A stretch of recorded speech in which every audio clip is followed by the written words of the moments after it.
আমি উমং। তুমি তুমি এখানে কি করছো?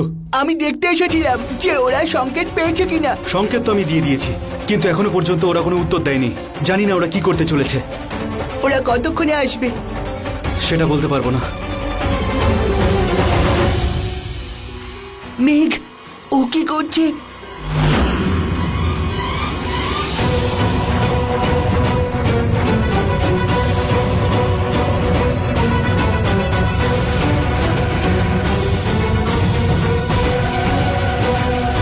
মেঘ, ও কি করছিল? সেটাই, যেমনটা ধীর বলেছিল, সংকেতের উত্তর সংকেত দিয়ে। তাই ও এই মাছটা নিয়ে গিয়ে অন্য মাছ রেখে দিয়ে গেছে। তার মানে সেনাপতি ধীরের সাথে দেখা করতে চায়, আর উনি ধীরকে সাহায্য করতে চান। আর স্বয়ং তার কি হবে? ও কি আসছে? সে তো মাছটা দেখার পরেই বুঝতে পারা যাবে। ঠিক আছে, তাহলে আমি মাছটা নিয়ে আসছি। এভাবে নয়, হতে পারে আমাদের জন্য ওরা কোনো ভাত পেতে রেখেছে। আগে দেখিনি কেউ আছে কিনা।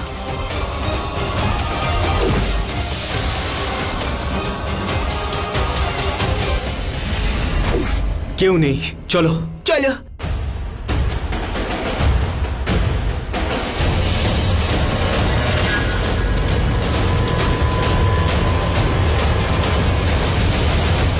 মেঘ, এই মাছটার তো একটা চোখ নেই।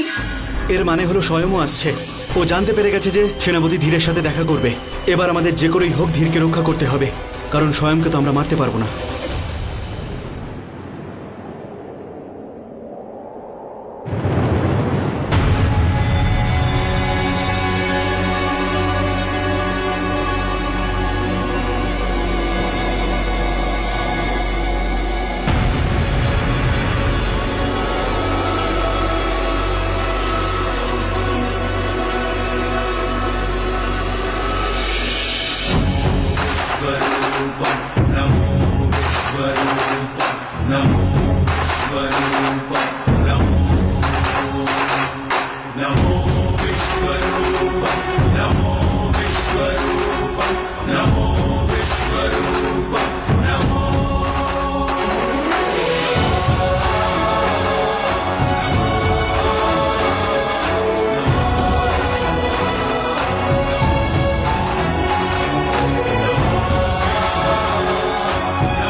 এসব হয়তো তুমি প্রথমবার করছো, তাই না? একটা মেয়েকে যোদ্ধার পোশাক পরাচ্ছ। তুমি তো সুযোগ পাচ্ছ একটা মেয়ের কাছে আসার। সুযোগের সদ্ব্যবহার করো না।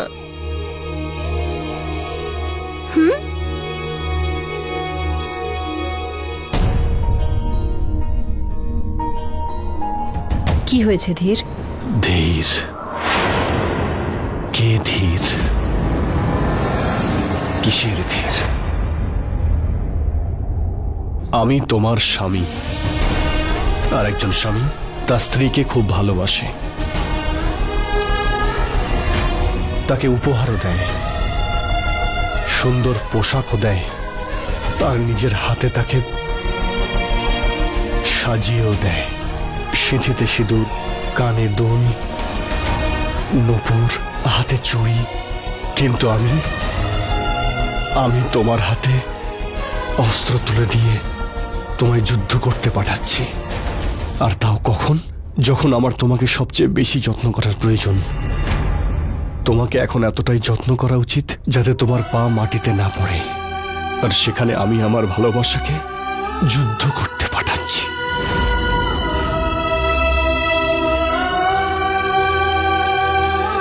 আমি ভালো স্বামী হতে পারলাম না চন্দ্রকান্তা।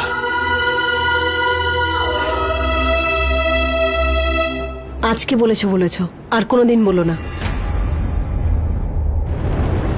খবরদার যদি আমার স্বামী আমার বীর স্বামীর বিরুদ্ধে কিছু বলেছো, একটা শব্দও বলবে না। ধীর, আমরা তো ভাগ্যবান। মা বাবা সন্তানদের জন্য একটা আলাদা জগৎ তৈরি করে, কিন্তু আমরা আমাদের সন্তানের জন্য একটা উদাহরণ হব। সাজগোজ, ভালোবাসা, এর জন্য তো সারা জীবন পড়ে আছে। আর বাকি থাকলো কি? রাজারানী হওয়ার পর রাজত্বই সামলাতে হবে।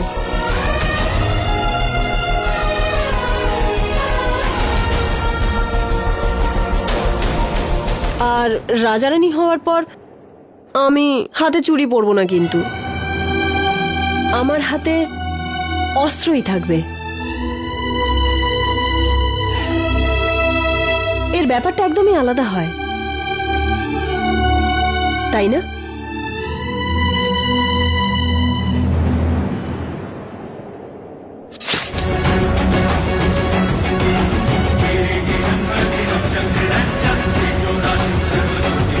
বিজয়ী ভব।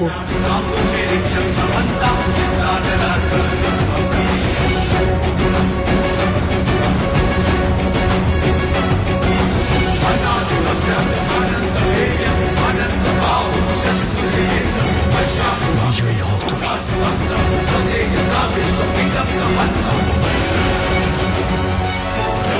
কি দেখছো তুমি? ধীর কোনো সাধারণ সন্তান না, দুজন অসাধারণ যোদ্ধা ও দুজন শ্রেষ্ঠ জাদুকরের সন্তান। ওর রক্তেও সেই সাহস, সেই শক্তি, সেই ক্ষমতা, সেই দৃঢ়তা, সেই মানসিকতা আছে যা আমার ধীরের মধ্যে রয়েছে। চিন্তা করো না, ওর কিচ্ছু হবে না। দেখো, যখন ও জন্মাবে এই মায়াবী জগতের সব থেকে দক্ষ যোদ্ধা হবে।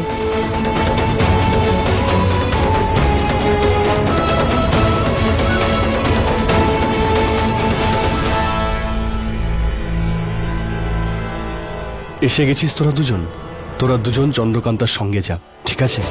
না, ওরা তোমার সাথে যাবে। আমি এই পরিকল্পনা থেকে সরে যাচ্ছি। আচ্ছা ঠিক আছে, ওরা আমার সাথে যাবে।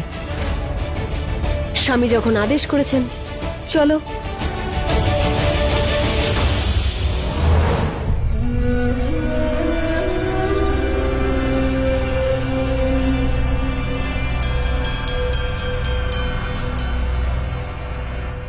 আজ তো নেশা করা উচিত, কিন্তু সুরাপান করে নয়, যুদ্ধের। ভুলে যাস না, আজ তুই ধীরকে মারতে যাচ্ছিস, ধীরের সঙ্গে লড়তে যাচ্ছিস। ধীর? যদি ও ধীর হয় তো আমি স্বয়ং হিরণ্যাসুর। ও আমার কোনো ক্ষতি করতে পারবে না। আমি তো ওকে একটাই ফু দিয়ে উড়িয়ে দেব, আর এক মুহূর্তেই শেষ করে দেব। তুমি আমার জন্য নয় মা, তোমার নিজের জন্য চিন্তিত হও, বরং নিজের কথা ভাবো। তুমি হয়তো ভুলে যাচ্ছ যে তুমিও কিন্তু লড়তে যাচ্ছ চন্দ্রকান্তার সঙ্গে। এটা বল, একা চন্দ্রকান্তার সঙ্গে, যাকে এক নিমেষে আমি পুড়িয়ে ছারখার করে দিতে পারি, যাকে এক মুহূর্তে পাতালে পৌঁছে দিতে পারি। আমার সামনে ওই চন্দ্রকান্তা কিচ্ছু নয়। ওর যে শক্তি, ক্ষমতা, সব ওই ধীর। না মা, না, ওর শক্তি ধীর নয়, ওর শক্তি সেই মায়াবী অস্ত্র। আর যে কোনো সময় ও কিন্তু সেটা ব্যবহার করতে পারে, আর এক মুহূর্তেই তোমাকে মেরে ফেলতে পারে। না, ও এটা করতে পারে না।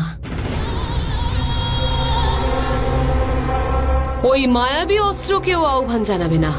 যদি ওই মায়াবী অস্ত্রের আহ্বান করারই হতো, তাহলে সেদিনই করত যেদিন ধ্রুব মারা গেছিল।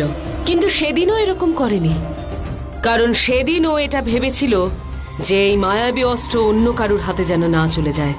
একটা কথা তো সত্যি, ওই মায়াবী অস্ত্রকেও ডাকবে না, তাকে আহ্বান করবে না ও। সবাই ঠিক কথাই বলে, ভালো মানুষ মানুষের ভালো করতে করতেই মরে। তাই তো সবসময় খারাপেরই জয় হয়, আর আজও তাই হবে। আজ আবার খারাপেরই জয় হবে। যেভাবেই হোক চন্দ্রকান্ত আজকে মরবে, কিন্তু ধীর, তোকে ধীরকে মারতে হবে। তবে আজ যদি চন্দ্রকান্তাকে মারতে নাও পারি, তাহলে ধীরের মৃত্যুর খবর পেয়ে চন্দ্রকান্তা নিজেই মরে যাবে। কারণ চন্দ্রকান্তার শক্তি, ওর ক্ষমতা, ওর ওই স্বামী, ওই ধীর। তুই যা শোন, যা আজকে গিয়ে ধীরকে তুই মেরেই ফেল। চন্দ্রকান্তার এই কাহিনীটাকে আজকে শেষ কর। সেটা তো আমি এক মুহূর্তেই করতে পারি মা, এক মুহূর্তেই।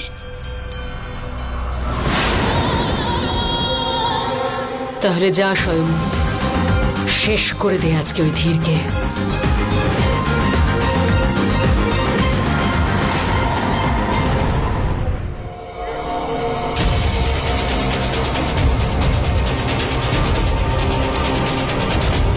তোমরা আমার একটা কাজ করে দেবে? হ্যাঁ, সেটা করো না যেটা এখন করছো।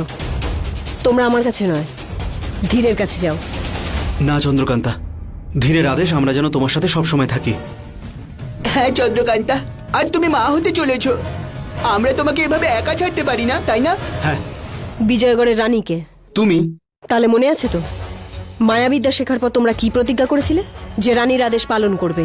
আর উমাং তুমি, জানি না কতবার মৃত্যুর হাত থেকে বাঁচিয়েছি। আর তখন আমায় কি বলেছিলে? যে চন্দ্রকান্তা তুমি যা বলবে আমি তাই করব। তাহলে এবার যাও, তোমরা যে প্রতিজ্ঞা করেছিলে তা পালন করো। প্রতিজ্ঞা ভেঙে দিলে কিন্তু আমাদের বন্ধুত্ব ভেঙে যাবে।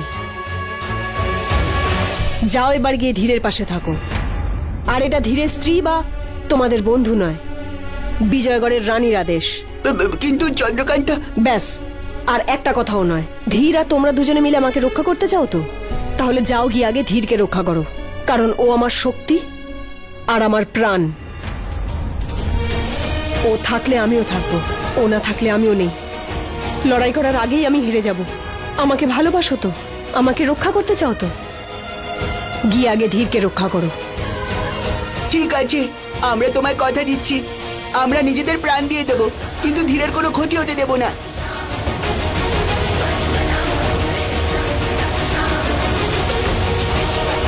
বন্দে বিষ্ণু। বন্দে বিষ্ণু।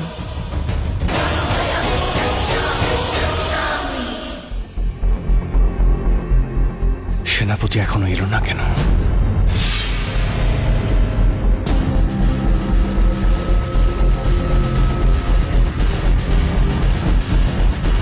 সেনাপতির জয় হোক। তাহলে আপনি এখন সেনাপতি? কিন্তু আমাদের কাছে আপনি আজও সেনাপতি। সমস্ত সেনা কবে থেকে আপনার অপেক্ষায় আছে যে ওদের সেনাপতি কবে ফিরে আসবেন। সেনারা ক্লান্ত হয়ে গেছে রাজকুমার স্বয়মের শাসনে। ওরা আজও আপনাকেই সেনাপতি মনে করে আর মন থেকে আপনাকে সাহায্য করতে চায়। ধন্যবাদ। এই স্বয়ং এখনো এলো না কেন? তাহলে আমাকে আদেশ দিন সেনাপতি, যে আপনাকে কিভাবে সাহায্য করতে পারি। এতক্ষণ তো স্বয়মের চলে আসার কথা। ও কি আমাদের পরিকল্পনা জানতে পেরে গেল? মা আর স্বয়ং মিলে চন্দ্রকান্তার সঙ্গে যুদ্ধ করছে না তো? চন্দ্রকান্তা, তুমি ঠিক আছো তো? সেনাপতি, হ্যাঁ, আমি এটা বলছিলাম যে আপনি সমস্ত প্রহরীদের ডেকে পাঠান। যত তাড়াতাড়ি করতে পারবেন তত ভালো, যতজনকে পারবেন তত ভালো।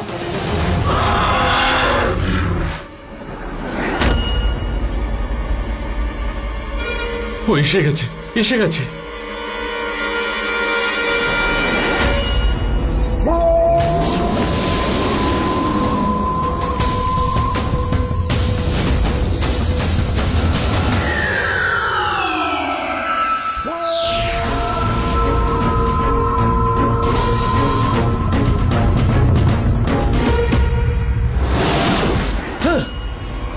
স্বয়ং, ওদিকে তুই কি দেখছিস? আমি তো এখানে। এইদিকে দেখ তুই।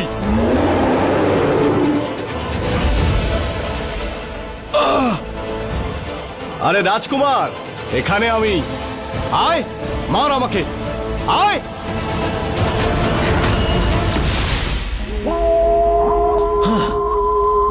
আরে এদিক ওদিক কি খুঁজছিস? এদিকে দেখ, এইখানে আমি। আয়।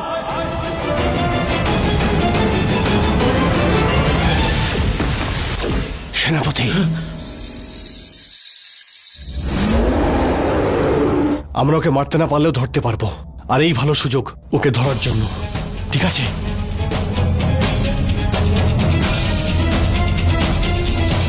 রাজকুমার স্বয়ং, আসল ধীর এখানে আছে।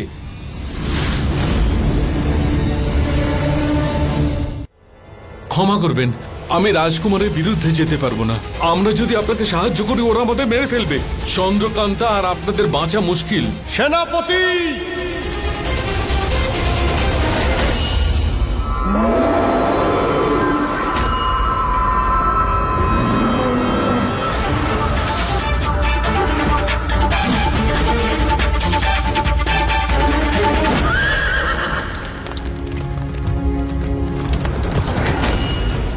কি হলো? ইরাবতী তো আমার সাথে লড়াই করতে চেয়েছিল, আমি তো খবর পাঠিয়েছিলাম, এখনো এলো না কেন? ভদ্রামা বলল ও আসছে, এখনো এলো না কেন?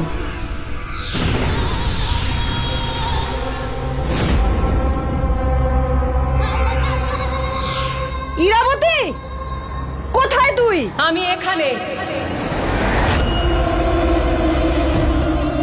তুমি কত উতলা হয়ে আছো নিজের গ্রামবাসীদের, প্রজাদের বাঁচানোর জন্য। এত উতলা যে সময়ের আগেই চলে এসেছো। হ্যাঁ, এমন ভাবে ডাকছো তুমি ইরাবতীকে, এক আঘাতেই তুমি ইরাবতীকে শেষ করে দেবে। আঘাত নয়, আজকে আমি তোকে একেবারে শেষ করে দেব, তোর ন্যায় বিচার করব। কিভাবে? একবার আমিও তো শুনি। নতুন করে আবার কি দেখাবে তুমি? আবার সেই ছোটদের মতন বাজি ফাটাবে? তুই ইরাবতীর সামনে দাঁড়িয়ে আছিস বোকা মেয়ে, এক মুহূর্তে শেষ হয়ে যাবি। যুদ্ধের আগে যে জিতে যাওয়ার সংকেত দেয় সে মূর্খ হয়। চন্দ্রকান্তা! হ্যাঁ ইরাবতী, খুব গর্ব না তোর শক্তি নিয়ে? তাহলে আয়, লড়, লড় আমার সঙ্গে। যুদ্ধের জন্য আমি তোকে নই, তুই আমায় বাধ্য করেছিস। তাহলে আয়, দেখা তোর শক্তি, লড় আমার সঙ্গে। শক্তি দেখানোর জন্য তুই এখানে ডেকেছিস, তাহলে দেখা। তোর মৃত্যু তোকে ডেকেছে। আমার নয়, তোর মৃত্যু। তোর মৃত্যু নিশ্চিত।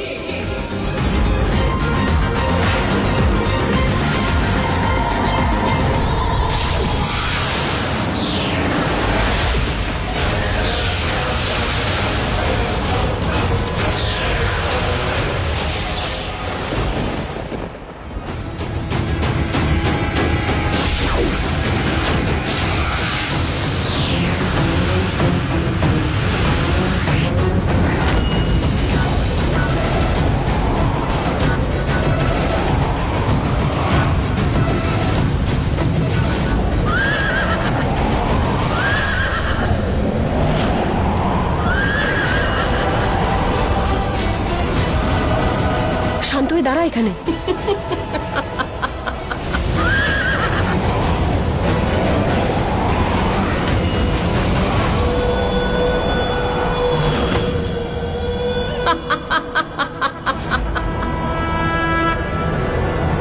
গ্রামবাসীরাও কতখানি বোকা। একে একে নাকি বেছেছে নিজেদের ভগবান হিসেবে। অদ্ভুত, যে নিজেকেই বাঁচাতে পারে না সে নাকি অন্যদের বাঁচাবে। সামান্য ঘোড়াকে কাবু করতে পারছিস না, তুই নাকি ইরাবতীকে কাবু করবি।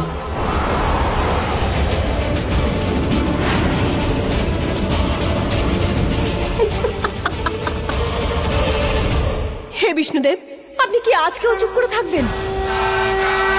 একজন শয়তানকে জিততে দেবেন? আজকে যদি এই শয়তান জিতে যায় তাহলে শুধু আমার নয়, আপনার সব থেকে বড় হার হবে। মিথ্যে আপনার ভক্তের। যদি সত্যকে জেতাতে চান তাহলে অন্যায়কে ধ্বংস করুন। আপনার সেই মহা অস্ত্র দিন, যা একবার ব্যবহার করলে বড় বড় শত্রুদের বিনাশ হয়ে যায়। হে সুদর্শন চক্রধারী, আমাকে আপনার সুদর্শন চক্র দিন। বন্দে বিষ্ণু, বন্দে বিষ্ণু, বন্দে বিষ্ণু।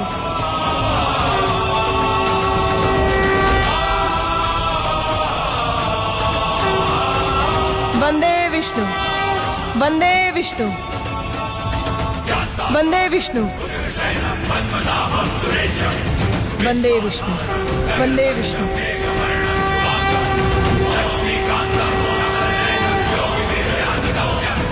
বন্দে বিষ্ণু।